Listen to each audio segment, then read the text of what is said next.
राज्यात जोरदार थंडी, परंतु या भागात पावसाची शक्यता। जानेवारीच्या तिसऱ्या आठवड्यातही वातावरणात बदल। राज्यात अनेक भागात थंडीची जोरदार लाट आहे।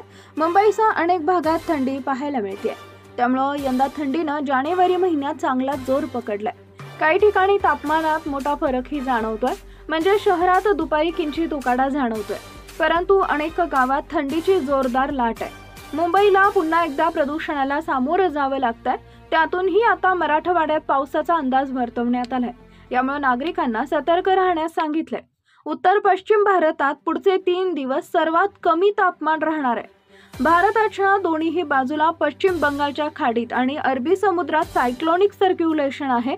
3 सायक्लोनिक सर्क्युलेशनचा प्रभाव आहे। त्यामुळे दक्षिणेकडे पावसाचा अंदाज, तर उत्तरेकडे पाऊस आणि हाडं गोठवणारी थंडी असे दोन्ही वातावरण पाहायला मिळेल, असा अंदाज हवामान विभागानं व्यक्त केलाय।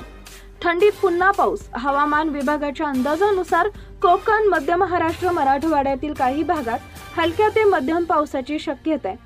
तर धुळे, नाशिक, निफाड, पुणे, छत्रपती संभाजीनगर, जळगाव, परभणीसह महाराष्ट्राच्या इतर भागात तापमानाचा पारा 10 अंशापर्यंत खाली आलाय।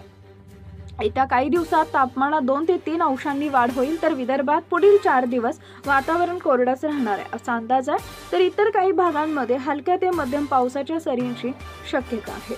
नवीन अपडेट मिळवण्यासाठी आता लगेच आमच्या चॅनलला सबस्क्राईब करा। धन्यवाद।